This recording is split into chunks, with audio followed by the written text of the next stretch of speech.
Welcome back to Laughing in the Dark, the podcast where I hang out in haunted places with comedians. I'm your host, Sarah Jones. For this episode, I got to hang out with the very funny and very charming Portland comic, Wendy Weiss. Wendy Weiss is a Portland comedian and one-third of the comedy collective Cramps Comedy. She also co-hosts Good Garbage Podcast. Weiss has produced a number of variety shows in Portland. She has been featured in the All Jane Comedy Festival, Beast Village, Big Pine, and others. She's also had her writing featured in The Hard Times and regularly in Exotic Magazine, for which she was a columnist. Wendy and I spent the night in a small haunted hotel room in a very haunted hotel called the Heathman Hotel in Portland, Oregon. Because we had so much audio for this episode, we decided to stretch it out into two parts. This is part one of my stay in the haunted Heathman Hotel with Wendy Weiss. As always, take a look at our Instagram for pictures that go along with this episode. Find us with the handle @LitDarkPodcast. That's at LITDARK Podcast. I hope you have fun.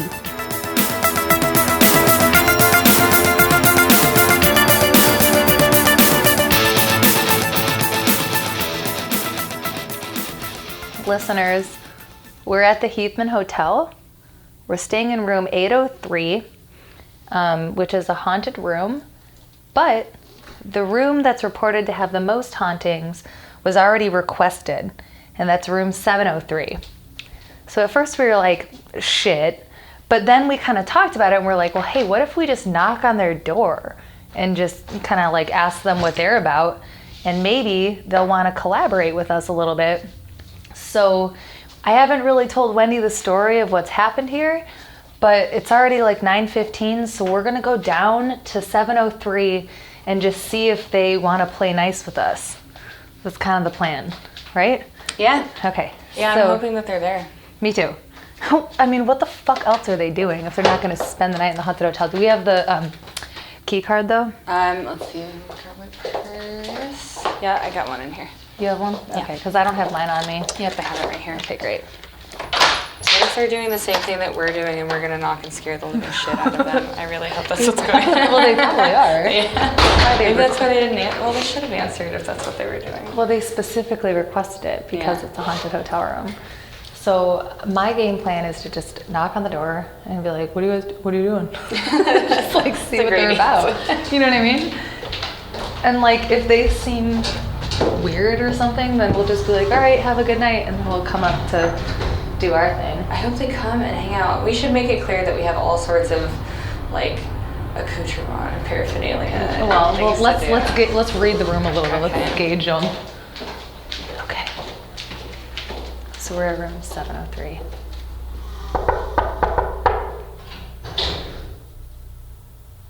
they're not answering because you have a very exciting knock.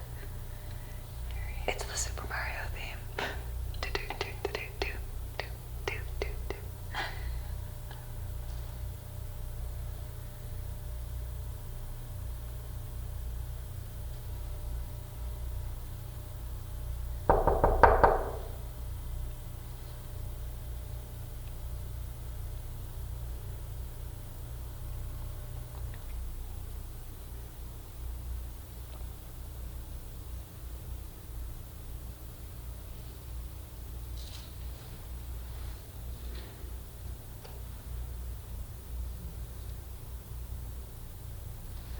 Hello?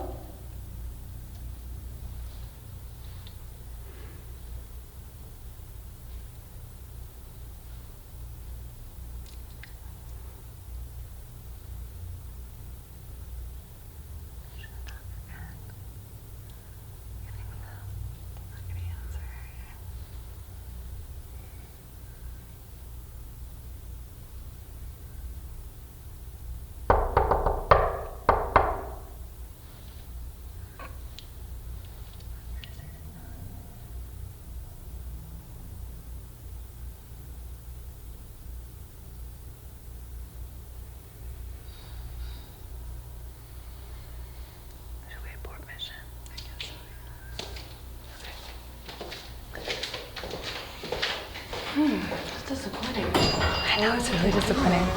The weird thing is, like, I heard movement. You hear stuff in there, right? Like, yeah, I heard movement in there. Like, I heard them shuffling around. Yeah. Probably looking into the peephole and seeing us and being like, no. Like, why? Why though? Like, know about what? Why? Like, that just makes me all the more curious about what they're doing in there. Me too. I know. I hate it. I wonder, I mean, like, because I feel like if they're doing anything that has anything to do with, like, a ritual or, like, ghosts. What is a full moon? It is a full moon. So maybe they requested it tonight. And he told me that the reason he gave it to her was because he requested it a month before I did. Really? Which we requested this like 3 weeks ago or something, wasn't it? Like, so they're doing something in they're there. Doing something in there. She's like, we requested this forever ago. Right, for a reason. All right, well, that was underwhelming. That was underwhelming. Okay, well, as much as that's a fucking bummer, real party poopers downstairs. Well, okay, so are you gonna want to do the ritual now? I just want to get stuff set up, basically. Okay. I mean, should we take off the mics then? Yeah, let's take off the mics. All right. And just kind of talk about how this is.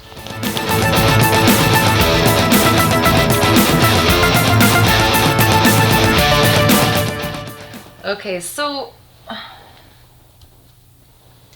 we have continued to drink. And we have our own bottles. yeah, and so we're in room 803, and we were just kind of talking about, we're really bummed out that when we knocked on the door at 7:03 that person didn't answer us, because we thought maybe we could make this a team effort, but someone doesn't want to be a team player. No, I mean, I was expecting at least to get an answer, but I was definitely expecting for her to be mean. Yeah. Like, for sure mean. We were discussing that both of us had this shared visual on our own of her looking exactly like the bus driver from South Park, Mrs. Crabtree. We thought maybe, like, she'd just come to the door and be like, what are you doing? What? I'm busy. Because, okay, like, it should be helpful to mention, it's a full moon night. Mm-hmm. We tried to reserve we tried to reserve that room a month ago, or like 3 weeks ago? Yeah, almost a month ago. Yeah.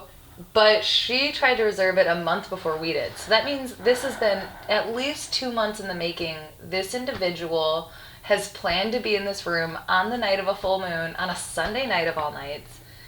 And we keep trying to fucking bother her. Yeah, and she won't. She's definitely in there. We can hear her in there. We heard her shuffling around. She, like, so what I'm thinking, my theory is, especially with a month planning in advance, is that in her not answering, is this sounds like a date to me. Like, it sounds like like spectrophilia or something like that. You know, have you heard of people that like to fuck ghosts? Have I? Yes. Okay, I'm sure you have. Okay. That's all I want. Is for someone to call in with a ghost story about them being about fucking ghosts? Like sexual with a ghost. That's what I want to hear. But I haven't gotten to that point. No. Well, maybe someday. Well, I think that's what she's doing in there. I mean, we should still call her. I honestly think that we've already bothered her enough to where if we called her, it wouldn't be... Eventually, she's going to do what I thought she was going to do in the first place, and that's just fucking... Call the police. Maybe call the front desk. Maybe, yeah. But they already like you. They already like us. They're fine. They're like, we're like, hey, we're famous. Yeah. In fact, well, what's the dude's name? Daniel? Brandon, okay. Close. Brandon. He was like, yeah, totally, go knock on her door, which I think is unethical as a hotel concierge, but, he already gave his blessing. Which is why I thought that, like, he probably was like, yeah, she seems really cool. Right. Did he say that? No. Okay. But, like, his tone being like, yeah, just knock on the door. Like, that's why I figured that she was someone like us that's just like, I just want to check out some ghosts. That's why I'm here. You know what we could do is just take these and go sit outside of her door and do the rest of the podcast right outside of her door. We could bring snacks. Yeah. Bring the pretzel chips and the grapes. Just bring some fold-out chairs.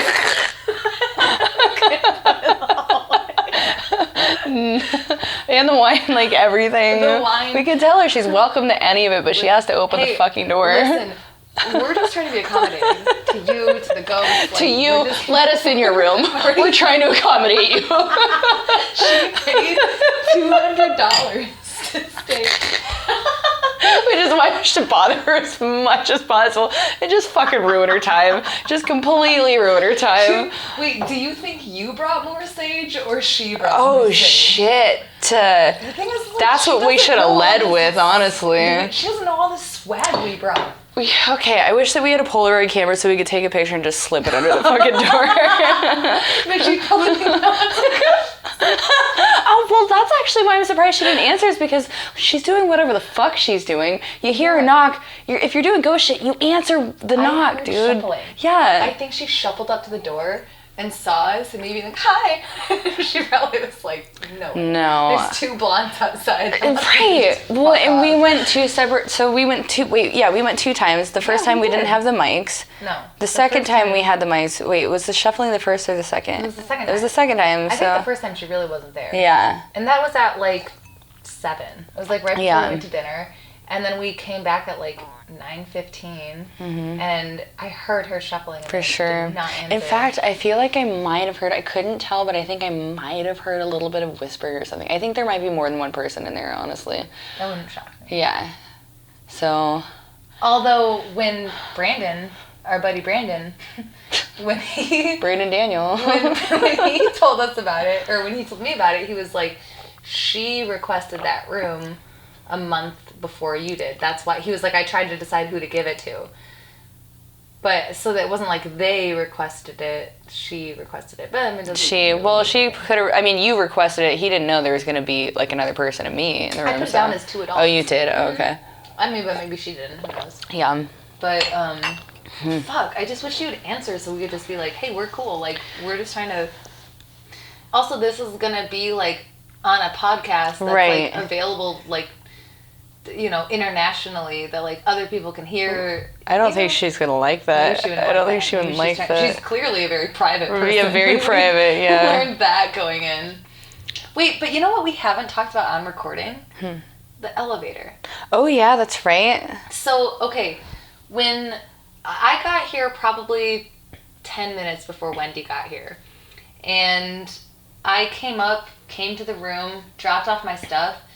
And Wendy texted me and said, I'm like minutes away. So I went downstairs and I caught her when she got out of her Uber.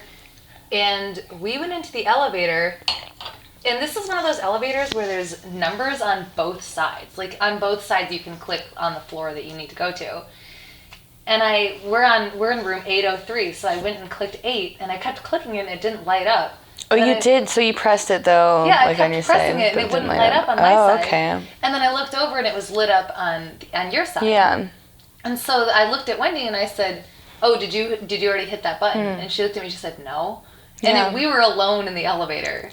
I thought for a second that Brandon Daniel had, like, maybe had access to the buttons or something, that he knew. I mean, he obviously knows what room we're in. So, like, I was like, oh, maybe he did it. No, why would the front desk person be able to control the elevator? I don't know, man. I don't know. That doesn't make sense. I mean, it wouldn't surprise me, but I also don't know how elevators or technology works at all. So I don't think that makes. I don't. It's probably not. I've never heard of that in my life. But I mean, that was the first thing, because I thought that you had, like, I mean.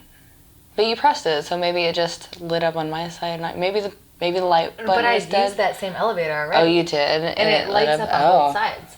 We can double check it. Yeah, we should. Yeah. Next time we go down, we should observe, press one of the buttons or something. We'll go to that same elevator. Yeah. And we'll press it on the right side, because it's on the right side that I clicked it. And if it doesn't work again, then we'll be like...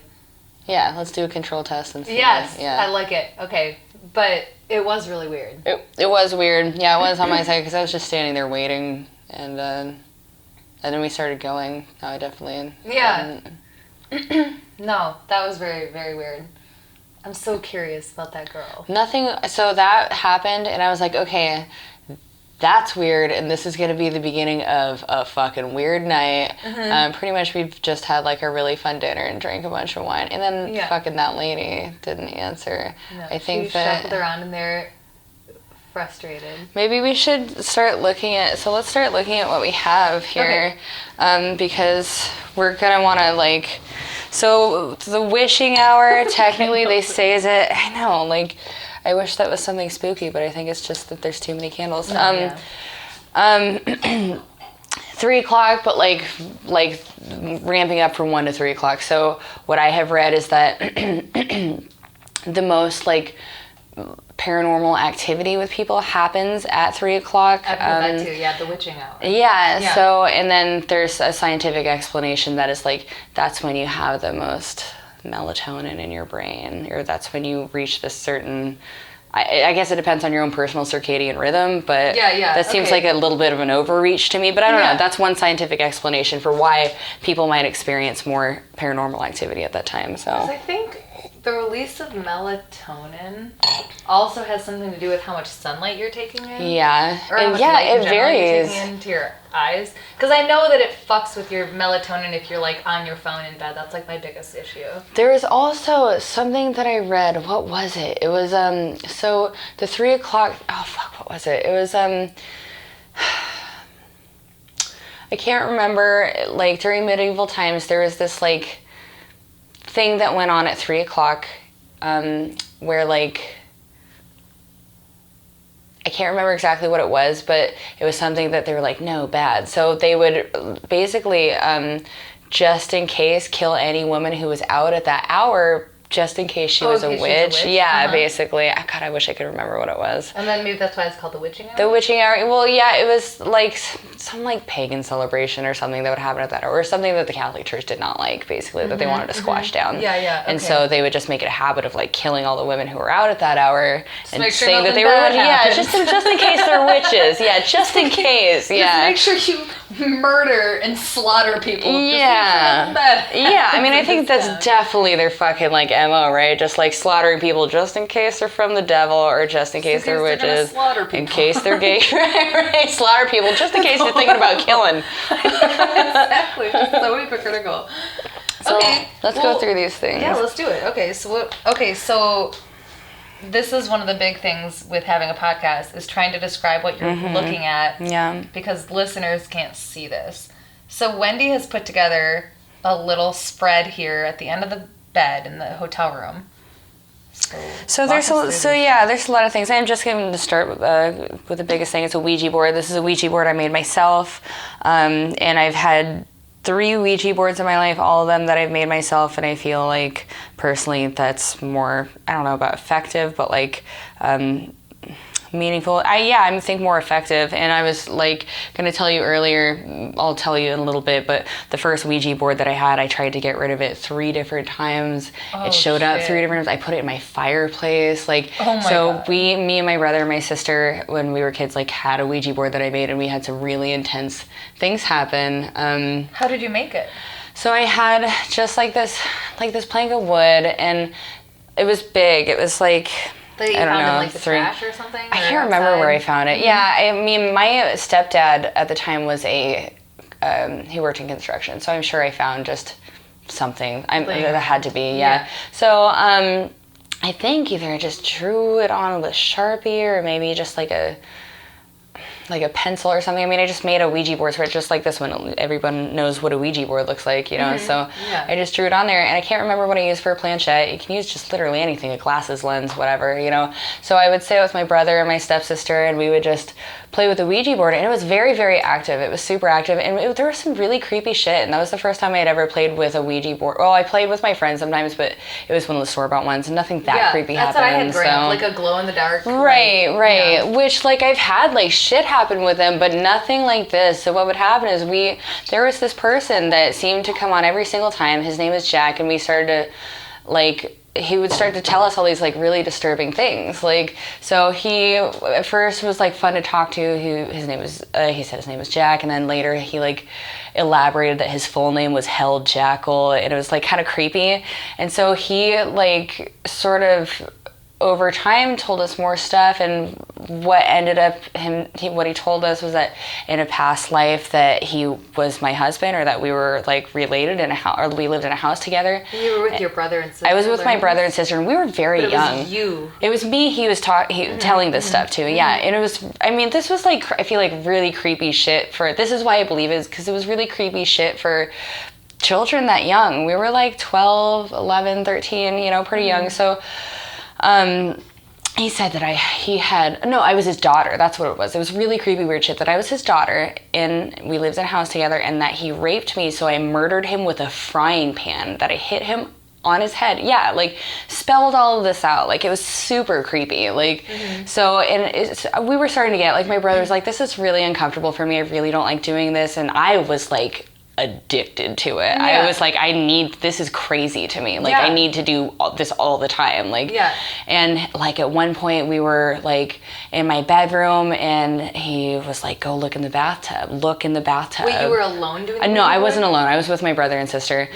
And he said, bathtub. And we were like, what about it? He's like, look in the bathtub. And we were like, what's in the bathtub? And it said, dead body. And it was super creepy. Did you look in the bathtub? We went and looked in the bathtub. There was nothing there, but like, it was really creepy. So we were like, okay, we're done with this. This is really scary. He told us some other shit that was just scary. So we were getting creeped out. So we were like, let's get rid of this. So I threw it in the garbage can, and like the next day I came home from school and it was on my bed, and I had like asked my mom and my stepdad, like, did you guys pull this out of the garbage? I don't know why they would have fucking done that, but it was there. Like, and so that freaked me out. Like, I tried to throw it away again. I swear to God it came back, and it sounds like, I mean, that's a lot. Like, that's a lot of crazy shit. But, like, all of this had happened. There's one other time, I think I put it in the fireplace, and I think it was, like, I don't remember exactly how I ended up getting rid of it. But then after that, like, we just continuously had this weird shit happen in our house where, like, I remember me and my brother and my sister were in the living room. We had this period where the lights would switch on and off and on and off. And we would be together, like, freaked out, and we would have the TV switch on and off, like, over and over again.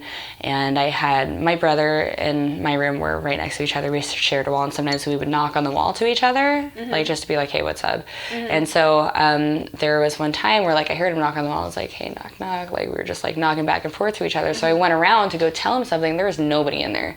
Like, absolutely nobody in there. Like, whoa. Yeah. And so, like, there was this, like, crescendo of it happening where we were all in the kitchen and the living room. And this is, like, this thing, like, all three of us were like, okay, you're seeing this, right? You're experiencing this, right? Because it was so crazy. Yeah. So we were hearing, the TV was switching on and off, and we were hearing this cut, like, I don't know, it sounded like dishes or something, like, moving around the cabinets, and we were all getting really scared. And I was like, okay, if there's anything that's in here right now, like, stop. Like, just fucking stop it right now. Like, just stop. And so there was this sound. It sounded like just a cup in the cabinet just slamming down, and we all just, like, screamed and ran out of the fucking house. Like, it was, like, scary.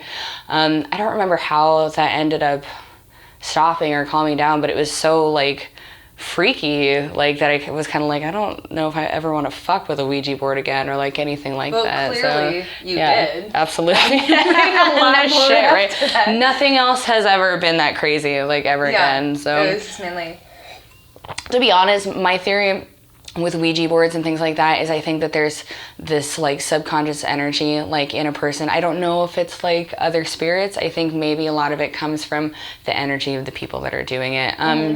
So I think at that time we were all adolescents, and I think that lends itself to a lot of, like, subconscious or unconscious, like, psychological happenings. So I think maybe that might have been why it was so crazy. Yeah, so I can see that. I don't know, but yeah, it was really crazy. So anyway, let's go back to all this other shit we got going on here. So we have a Ouija board you made yourself. Right. When did you make this one? I made this one, I think, about 2 years ago, a year and a half ago or something like that. I haven't used it a whole lot just because it's just not as fun when you're using it by yourself. Nobody wants to use a Ouija board with a 30-year-old woman, so. Except for now. Yeah, so, except for me, all the time. Always down. And then for a planchette, I just have a clear piece of quartz that I'm using. Oh, okay, that makes sense. Yeah. Is that what they're called, a planchette? A planchette, yeah. Okay, I had a different episode where I had to talk about, it was like, you know, like the sea finder thing? I don't know what the fuck it's called. You know that thing at the Ouija where you put your hands on? That thing. The little triangle thing? Yeah, planchette is what it's called. That was. Okay, great. So we have Ouija board. We have this. This is a pendulum. I don't know if you've ever used or heard of them. I've heard of them, but they like move on their own. They and move, respond yes or no. Yeah, or exactly. They can move in a circle. So there's like different ways you can use it. You can say like, you know, clockwise is yes, counterclockwise is no. Or they have these little, you can make one yourself, obviously. They have little, usually velvet pieces of fabric that are kind of like a Ouija board. They have yes, no letters. I've never done that before, so I don't know how you're supposed to determine which one. I don't know, like they kind of are supposed to point to whatever. It's like a Ouija board, but that's not what I do. So amethyst is just supposed to be like a really positive energy, like protective stone. We have blessed salt right here. We have the Lord Jesus with a crown of thorns, just because I keep things in here. I like religious iconography of any kind. We have sage. It's just a protective, like cleansing. We have this is called an athame, which is a ritualistic ceremonial knife. It's always dull. I remember earlier you saw it and we're like, oh cool, are we gonna cut ourselves? I'm so deranged. We're not. Like, sorry. No, I mean like I've definitely done that before. These are like, generally cool, like blood sisters, red. I like how enthusiastic you were about it. All about it. I am into it. That makes me feel more comfortable. This one's actually pretty sharp. They're usually like fairly dull. So why are they usually dull? Just because they're ceremonial. You're not supposed to be able to cut anything with it. In fact, most people who use athames are really like opposed to like ritualistic blood magic. They're more like neo-pagan, like Wiccan type of thing, you know? So people who do blood magic are usually more like dark magic, I guess. Dark magic, or like definitely not like this is, I think, more of like it's not Celtic, but a lot of people who do Celtic magic are like, I like to deal with rope and use herbs, and I don't ever want to hurt an animal, so no sharp knives or anything, you know. So it's more of a symbol. It's a symbol. Like what people use, it's not a weapon at all. What people do with athames is they use them to draw out a circle. Basically, you're carving out. So you use salt and you use the athame. The idea is that you're sort of using this blessed tool to sort of carve out a space of energy that you're going to keep sacred. Okay. So that's what an athame is used for. That's cool. Yeah. And they have other like different types of ceremonial knives. You can use like swords are more like sort of used as like wands to like direct energies and things like that. So, so this is a candle. I always have one white candle that I use in rituals that is just like, I light them initially just to be like, just to have this idea of like cleansing white light around. So the idea for me is that like you're filling this space with a cleansing white light so that there's no room for anything to stick to you. I feel like when there was that Ouija board thing that I was talking about with my brother and sister, like I feel like you run the risk of like bringing in just like this sort of like dark mental energy into your life, and that can manifest itself, honestly, I think, as like depression or mental illness or like you know, just like a not fun mindset or you know, just in different ways. So I've like to be very cautious about that. It's even like if you're like tripping on like any kind of psychedelic, that it's like you can still have a great trip, but it doesn't have to be a bad trip. Like keep your headspace in a good spot. Actually, that's a really, really good way of thinking about it, because we were talking about earlier like what reality is, like the idea of shaping your own reality, and it's kind of like just more of like all of this stuff is to just get you in the mindset of like, you know, I'm going to be positive about this. It is like making sure that you're going to have a good trip, basically. Exactly. Absolutely. Yeah, I like it. Okay, I like that. I can relate to that. So this is just this is a labradorite, which is a stone that is used just to sort of like heighten magical activity. It's supposed to bring out any sort of sacred energy that's within the person that's using, or the people that are around. It's just supposed to like, it's sort of like a rare candy. Like if you like fuck with Pokemon at all, basically. It just kind of ups you a level. Okay, great. I like it. These are just two ceremonial drinking cups. Sometimes I use them to put water in, just some water. Actually, I have it over here. But I was thinking maybe we could drink a little ceremonial wine out of them. Okay, cool. So, this is blessed water, and this is actually it's blessed water. It's blessed water. All of this stuff is blessed. All of this stuff I have cleansed and blessed before I came here. You blessed it? Personally, yeah. I mean, like that. You don't have to like be a priest to like. Okay. I mean, just sort of these are things that belong to me and they're my tools, so I like to feel like I have like this, you like put good intentions. Make sure that they're like conduits for my intention and not really for anything else, you know. Yeah. So, and then the water is just, I mean, it's more or less like everybody knows what holy water is. Everybody knows. Yeah. It's just it's cleansing, you know. This is pine. It's just, you know, sprinkling it with pine. This is from my Christmas tree from last year. Oh, cool. You know, whatever you want to call it. Let's see, what else do we have here? With a shitload of tea candles. A bunch of tea candles. That's just to put in the circle, basically, to just create a space of white light. Great. That's my comedy notebook. What about this spray? That actually has clove in it. So clove is like a also just sort of a protective oil, and it is it not going to work? It just really smells good. Oh, and great. I think it's a little bit like sense heightening, like energy heightening, basically. It's a really strong smells to like Well, that's why. So this, it's got patchouli in it too. If you want to smell it, you can. Sure. Yeah. That is exactly why I use this. This is actually, I feel like, one of the most important things that I use when I do ritual stuff. So this is just my favorite incense. I've been using it for years. I've been doing like magic stuff for about 15 years. And I've used this incense ever since I started. And so it's like you sort of create this like connection with your sense of smell when you have something like this that you use repeatedly in sacred spaces. So when you have a smell that you recreate, you know, you put yourself right back in that space, you know, and it's more or less, all of this is just more or less honestly about meditating your mind into the place where you want it to be. Keeping yourself in the mindset you want to be in. Exactly. Yeah. This is a feather pen and inkwell, just in case we feel like we want to fuck with automatic writing. Holy shit! I've never actually seen like a feather quill. Oh my god, this is so. And like I said, I've never done automatic writing. I don't know if this is going to be the best work, because you do have to dip the pen in ink. So I don't know if ghosts fuck with that, if they have time for that shit, but they should. What if we just like took the ink and just spilled it on a piece of paper and it had like a message? That might be honestly a good idea to do. We could do like a little Rorschach or something like that. Oh, that'd be kind of neat. Yeah, I'm into that.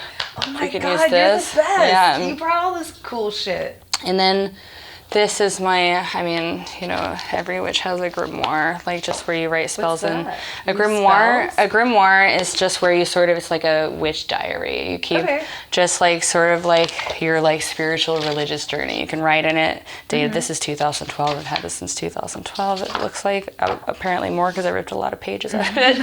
And then like if I do tarot readings, I record them in here. Let's look up a tarot reading. So I just record the spread. Tarot cards? I didn't. I thought about it. I have 2 decks of tarot cards, but I just thought there would be no use for them here, really. I could have brought them, but it would have been like sort of a tool to look at. I have the Thoth deck and then the Rider-Waite, which is like the typical deck that people have. So, but what was the thing that I was going to show you in this? You just like, so... Oh, this was actually when I got really drunk and I tried to contact Cleopatra on my Ouija board, and I was just writing down all the letters. I still haven't figured out what the fuck any of that means at all. I think nothing, but... Yeah. So that's a grimoire. It's just basically a witch diary. So if we have things, if we use the Ouija board, what we can do is just write down the letters as they come. Make it easier to like figure out what it's saying. And that way we can look back on it later, maybe. And so, kind of figure, that's a great idea. Yeah. Oh my god, I'm so glad that you like know what the fuck you're doing. I was gonna be like, we'll just hang out for the night. No, I mean like I've been doing this for like 15 years. Like you that like 703 is missing out though. No shit. Like that's why I wanted to be like, we have a grimoire. Because I would be like, what the fuck is that? But she's probably like, me too. Right, no shit. She probably is like, has such cool shit that we don't even fucking know about. Or she's crazy. I don't know. We don't know. We don't know. Maybe actually it might be somebody that is like maybe famous. Woman. They don't want to be like fucked with. No, they shop around too much to be famous. Famous people are not If they shufflers. were famous, they're probably like, Jesus, don't get the door. Like, can you imagine how annoyed you'd be? Yeah, well, that's what I'm thinking. That's why I'm thinking they maybe didn't answer. I don't know, but we don't know. That's the thing. That's what I'm thinking. I feel like I heard that person. They hear us. She's right below us, huh? Dude, come on, man. Like, I feel like she heard us not. shuffled up to the door. Like, I heard this, like, shuffling. And then she looked at us, which is creepy because she's seen us and we haven't seen her. Yeah, that is weird. That creeps me out. So basically, I mean, the room is just like this. So she, like, looked out and saw us and then was like, fuck that, I want to do that. And left.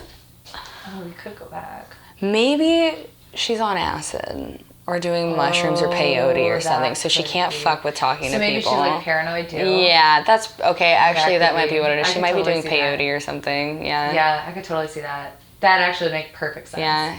God, we should have brought mushrooms or something. Why would you do peyote in a haunted room? I don't know. Well, I mean, like, I don't know. Well, peyote is supposed to be... Actually, that actually is in this book that I was going to show you. Peyote is definitely, obviously, like, any kind of hallucinogenics are just a way to get in... channel. Yeah, but, like... I feel like doing it, okay, because I've never done peyote, but I've done a lot of mushrooms. Mm-hmm. And I feel like doing any kind of hallucinogen, that's like a way to get in contact with yourself. Right. Not a way to get in contact with anyone else, except for maybe like a partner or a best friend that you're like with and you want to connect with or something. But mainly it's a way to get in contact with yourself and like your connection to the physical world outside of you. And so like I could not see wanting to connect with the spirit world unless you had a lost loved one or something that you wanted to... Because I've heard of people seeing, like... Have you done DMT before? No, I've never done DMT is, like, really amazing for getting in touch with whatever anyone calls God. Like, is really amazing for that. So they say similar things about peyote, which I've never done peyote either. So, but, I mean, I agree, like, with mushrooms and acid, you're, like... You're stuck in yourself. I don't love acid. I've never done good acid. Like, I've done acid probably, like, 4 times. So I've done it enough to, like, decide that I don't like it. I haven't done it enough to, like, really discern between, like, what's the best and whatever. I've done mushrooms, like, over 25 times. Do you like mushrooms? I love mushrooms. I love them. It's the perfect length of a trip, and I think that I always get something out of it. And, these are great grapes. Yeah. Organic. Yeah. Target. Wow, Target's got the hookup on grapes. So, listeners, I just want to let you guys know that, like, not only are we here to experience a haunted hotel room, but we also got 2 bottles of wine, a bunch of snacks. We just went through all the crazy ritual. Mm-hmm. Wendy's swallowing grapes, but she doesn't want you to know. I'm trying not to chew grapes in the mic right now. I shouldn't have grabbed those. That's okay, I grabbed them too. Mm-hmm. We have a bunch of stuff. So, actually, before we keep going, do you want to know the story about this place? Oh, yeah, let's hear the story. Absolutely. Well, why don't we sit on the floor or something? Okay. Okay. Yes, yeah, I know earlier I asked you, and I was like, so do you know the story? And you were just like, yeah. And I was like, cool, tell me later. And you're like, yeah, I'll tell you later. That's what every comedian, or actually, I think so far the only comedian that actually looked into it beforehand was Dan Weber. Okay. And he, like... That does not surprise me. No, it didn't surprise me either. But the thing is that, like, when we first started talking, we both were like, did you read about Costco? Did you read about this and that? And there were some things that, like, I looked into that he didn't look into, so he was like, no. And I was like, oh my god, okay, good. At least there's, like, something I can tell you later. But, like, I don't think it matters for the listeners, but, like, when I went back to edit it, I was like, oh, should I take this out? Now that I think about it, I don't know if I took it out or not. But we both started joking about something that, like, listeners won't know about until later. Because, like, we both know this, like, background information that, like, nobody else does. You know what I mean? So... we are in the historic Heathman Hotel in Portland, Oregon. Before I get started, my sources for this episode are hauntedrooms.com, frightfind.com, traveler.com.au, which I think is an Australian website, so you know it's legit, oregonlive.com, tripadvisor.com, NBC News, and westsoundportal.com. No, wait, westsoundparanormal.com. Sorry. Okay, so here's the story of this place. The Heathman Hotel was completed in December of 1927. It is a 10-story structure made of concrete and brick, designed in the style of Italian Renaissance. The Heathman family was very active in the hotel business for 25 years.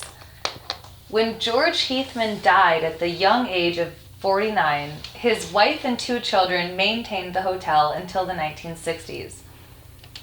The Heathman Hotel was made very popular by 50 Shades of Grey.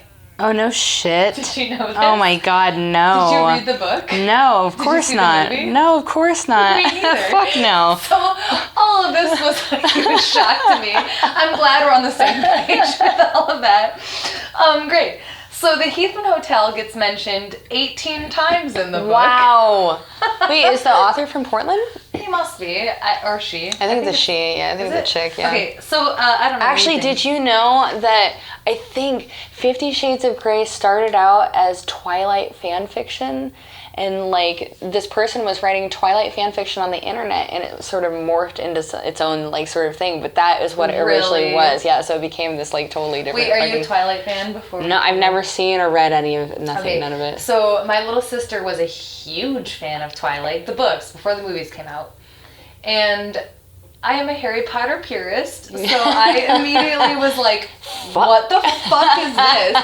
I am also a classic horror purist, so it's like sparkly vampires. I don't think you have to be any kind of purist to think that Twilight is, I mean, I'm not going to say like it's garbage because that's just like completely fucking like hack at this point, but I disagree with its existence. No, it's, so I made fun of my sister constantly for it just because it was like hilarious.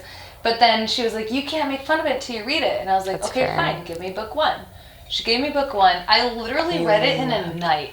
It took me like 3 hours to read this entire book. And it's a thick book, but font was very large size. Did you love it? Hated it. Oh, okay. Hated it. And in the morning, I was able to tell her, this is why this book sucks. Let me give you some bullet points. And actually, it was worse than I expected.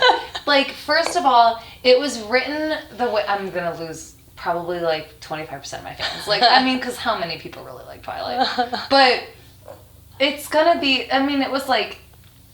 First of all, the storyline was extremely simple. And I'm sure it gets, like, more complicated because there's more books. Like, I'm sure it gets... I only read the first one. But the storyline was extremely simple. And it was actually really pathetic to read because it read like a desperate middle school or high school student being like, I wish this happened to me, kind of a thing. Like, that's how it reads. That's what it sounds like. And she reused the same adjectives over and over and over again. I don't remember what they were now because I read it a few years ago. But, I mean, I read it like 7 years ago. Like, it was like a while ago. But, like... I literally was able to be like, these 3 adjectives, and my sister just started laughing. What's the adjectives? I don't remember. Jessie probably does. I can probably call her and be like, what's those adjectives? What are the Twilight adjectives? I'm sure a listener right now is like, it's this, this, and this. I know exactly what she's talking. Sparkles? No, it was like the first time you read it, you're like, triple word score. And then you read it like 14 more times, and you're like, enough, use the thesaurus. Like, this is ridiculous.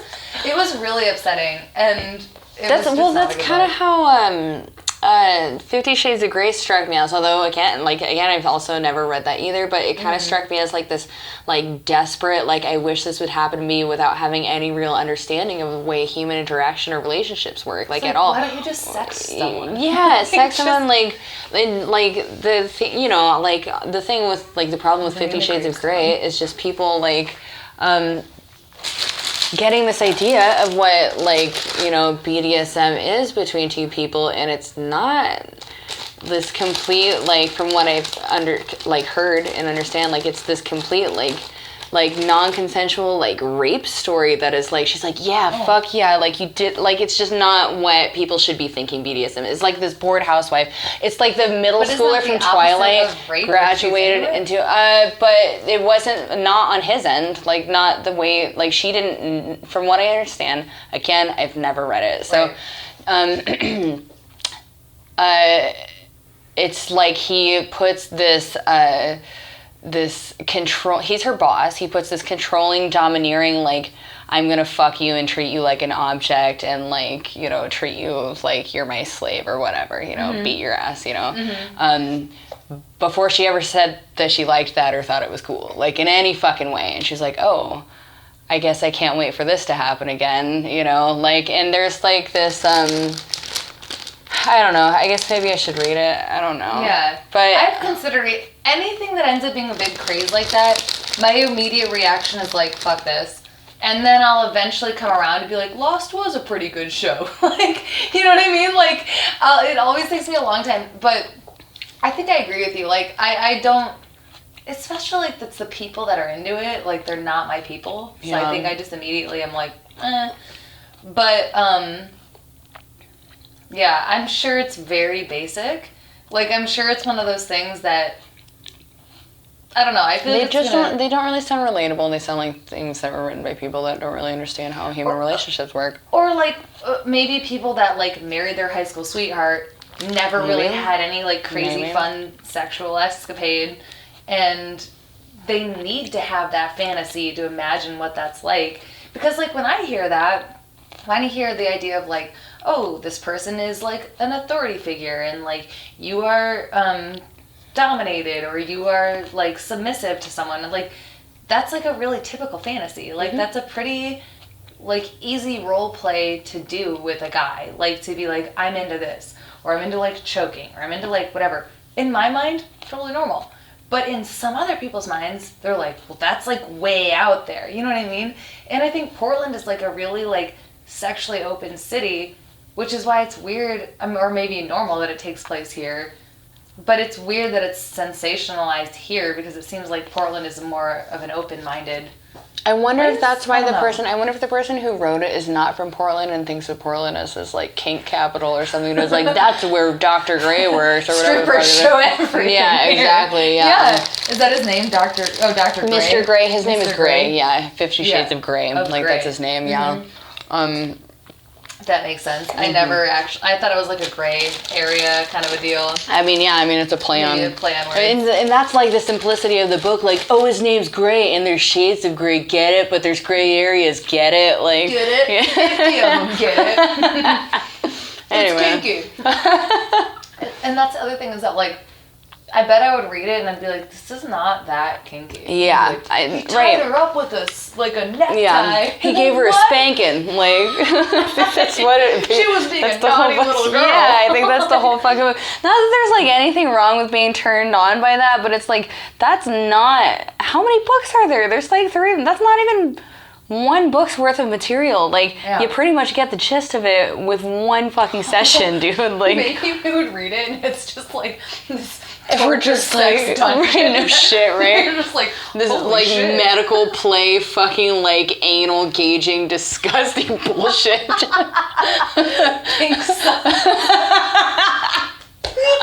Just champagne enema, fucking like disgusting.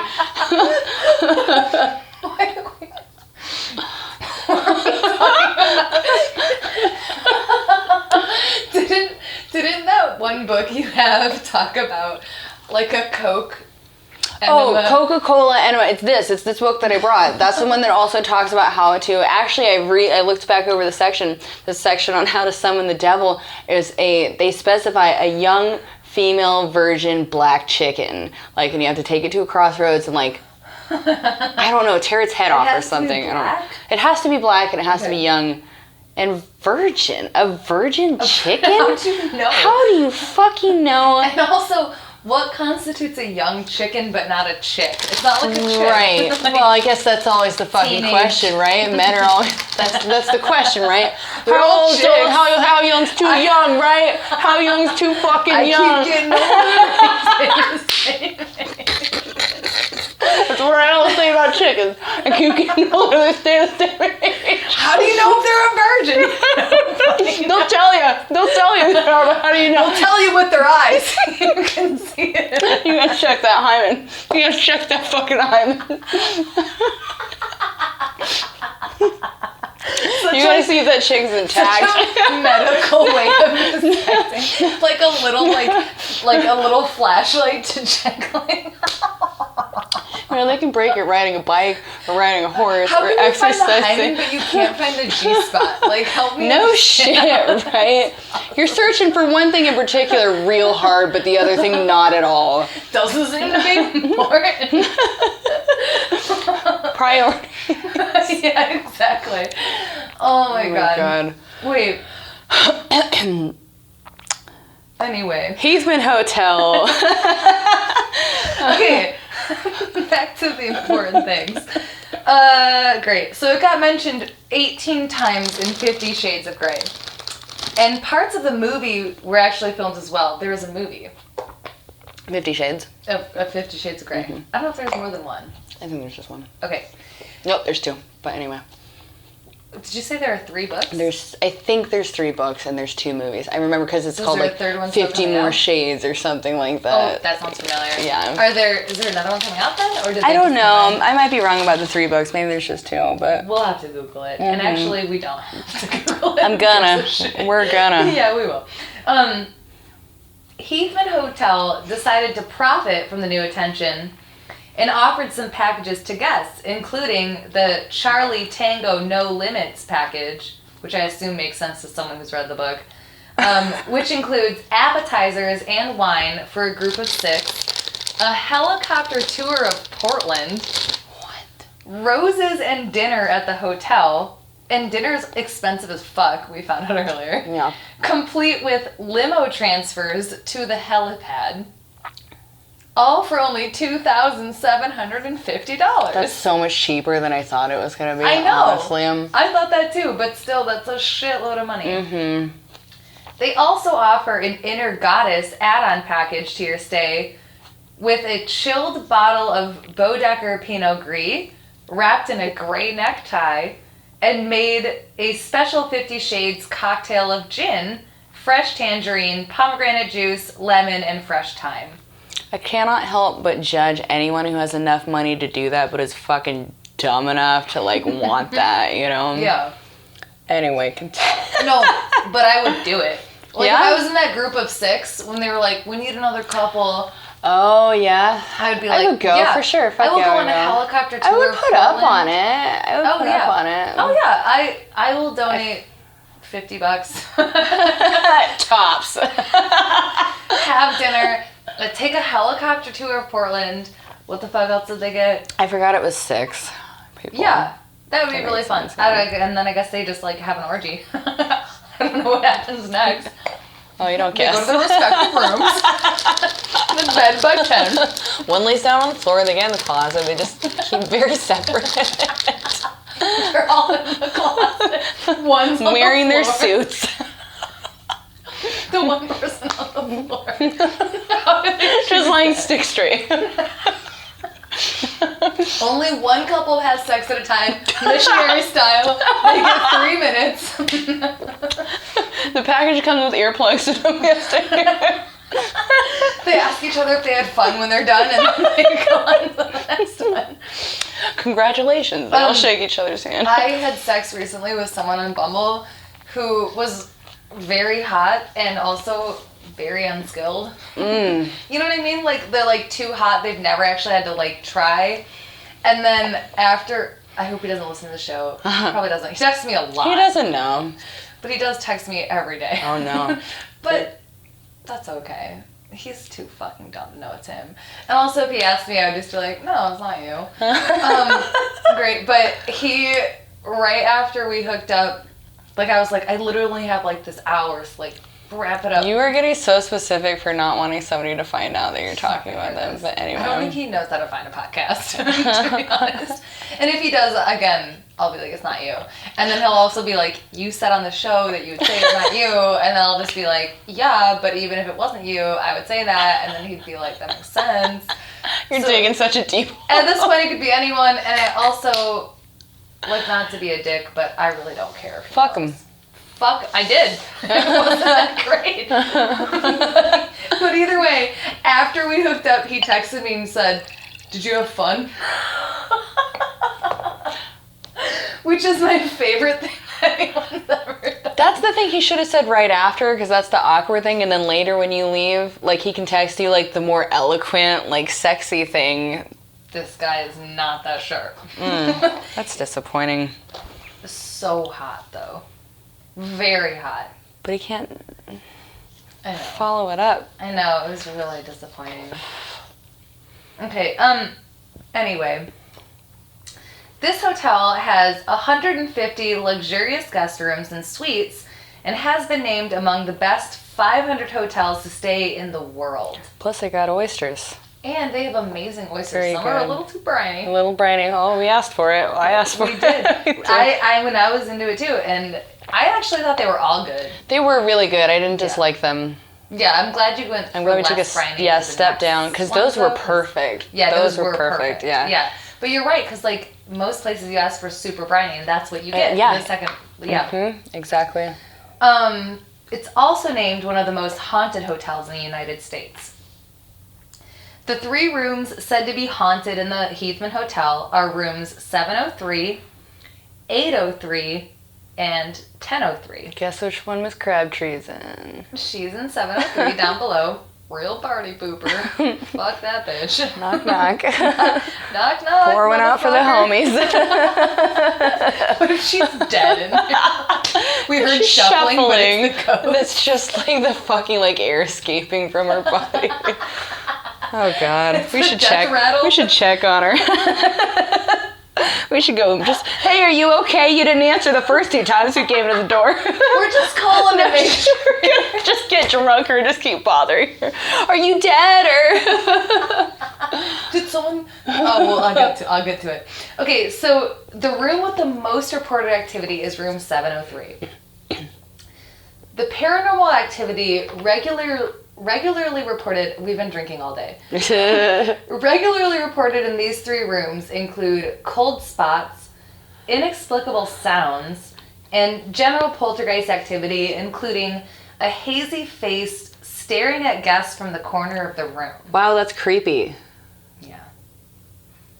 That'd be cool. That would It be reminds cool. me of like that subliminal scene in The Exorcist where like there's that face. You know what I'm talking about? Oh no, I never saw that or heard of it. You've never seen The Exorcist? I've seen The Exorcist, but I've never. Wait, I don't know. Well, I guess You probably know. It's like a really infamous scene in The Exorcist where like you don't actually notice it at first because it's like supposed to be subliminal, but there's this face that's like in the corner of the screen. So there you have like, okay, people say that they've seen faces in corners here. Yeah, hazy They're faces. such liars. They're such liars. I would kill to see that right now.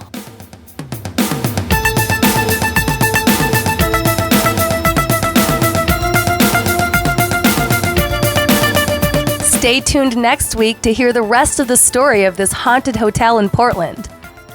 By the way, as we left the hotel, we were given some typed out paranormal encounters from 2 different sources by the concierge. I'll read one set of ghost stories now, right after the credits, and save the other set for next week. Special thanks for this episode goes to Sarah Schneider, my manager, Jonathan Cooper, my graphic designer, Randall Lawrence, my producer, Nick Wilson at Bridge City Media and Design, Dan Stutzman for being you and all you do, Wendy Weiss, my guest, the chick staying in room 703 who had to put up with our drunk asses, and a very special thank you to all of you for listening. Here's the ghost stories left behind for us from the Heathman Hotel. Okay, so this is just titled The Heathman Hotel Ghost Stories. These are left behind by Rob the Ghost Hunter.